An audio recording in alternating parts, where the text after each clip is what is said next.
A very colorful morning to you, mga kapuso. Good morning once again, mga kapuso. Welcome back to Unang Hirit. Alam mo, magbibigay kulay pa ang inyong umaga dahil ibibida po namin sa inyo ang DIY or do-it-yourself na activity, ang pagdaday ng t-shirts or damit. Kasama natin ngayon si Jan at Shan. Hello, good morning. Good morning. You look very summery. I love it.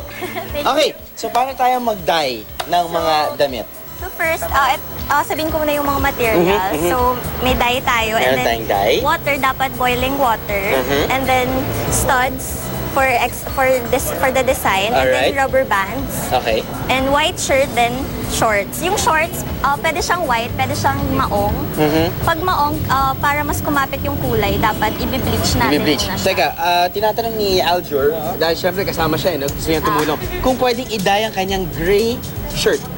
Pwede naman. Pwede naman, no? Pwede rin yan, eh, no? Okay, good. Pero hindi ngayon. Pero hindi nga. Gusto na nila kasi magtanggal ka ng t-shirt. Alam mo yun. Pwede, Aljur, pwede. Okay, go ahead. Sorry. Okay. So, mag-start tayo dun sa shirt. Okay. So, of course, you need to wear gloves. Yes. Okay, there you go. And syempre, kailangan din natin ng plastic Okay. para Gloves, hindi Madrid. magkaroon ng mess. Okay, go ahead. So, kailangan natin ng palanggana. But first, gagawin natin itong tie-dye shirt. Tie-dye shirt. Okay, shirt mo wear na. sando. Look at the Unang Hirit, host. Just chatting away. Talking So about first- colorful shirts. Also Okay. first, White shirt. white shirt. The best ang white shirt.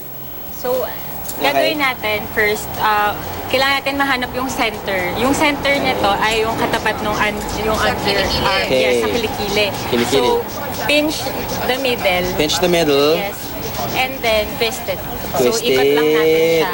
So, if you pinch yung middle, tapos iti-twist mo lang, parang twirl it around, okay? And then, may kita natin dito na merong mga Folds. texture. Yes. Oo, may folds na siya, So, okay. igagather lang natin. This technique is called feathering. Feathering. Okay. So, Feathering, ikot okay. lang natin siya. Ikot lang. Yes. Ikot Until lang? maging round. At papakita natin ngayon yung ginawa nyo. Magiging ganyan siya. Magiging ganyan. Pero Yes. ilalagay natin ng rubber band. Yes, you should secure it with Just rubber. to hold it Yes. together, okay? So, I love this activity. Ay, nako. Perfect for boys. yun. So, I know, right? So, magiging ganito na siya. Thank you so much. And then you can see na parang pie siya. Meron Tie mga na. Oh, okay. segments. Ayan. And then, pwede na natin lagyan ng colors. ng iba't ibang klaseng Yes. kulay. Yung mga dye na bibili yan saan? Pwede po sa palengke. Pwede sa palengke? Pwede sa bookstore. Bookstore? Kahit sa Malapit lang. anong mall meron. DIY shops din. Okay, very good. Okay, So, after yan. that, ilalagay mo na ng kulay. Yes. Ikaw na bahala kung anong kulay gusto mo. You want to try? You want to Pwede try? na ba itong buksan? No, ay lagyan muna natin. Lalagyan ng color. Sa Yes. anong kulay lalagay? Itatapon lang ba yun ganun? Or isasawsaw? Itatapon na. Itatapon lang. So, Okay. Sige, sample. Sample. Sample here. natin. So, yan. Ganyan lang So, natin. meron kang, nilagay mo sa water bottle na empty, tapos na naglagay ka ng butas doon sa bottle cap. Yes. Okay, very good. Actually, improvise lang po Improvise yan. lang. They can do whatever they want to do. But this is a good way though, okay? Alright.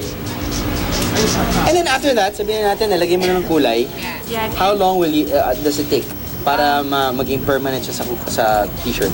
I think, i-dry natin siya ng overnight. Ida-dry siya overnight. Yes, and then i-rinse natin ulit para matanggal yung mga extra color. So after putting color, you dry it overnight. Yes. Ihahang mo na ba siya? Ihahang, yes. Ihahang na siya after coloring. Yes, and Okay. then after ma-dry, i-rinse and then dry again. Dry again. Oh. Ayun na.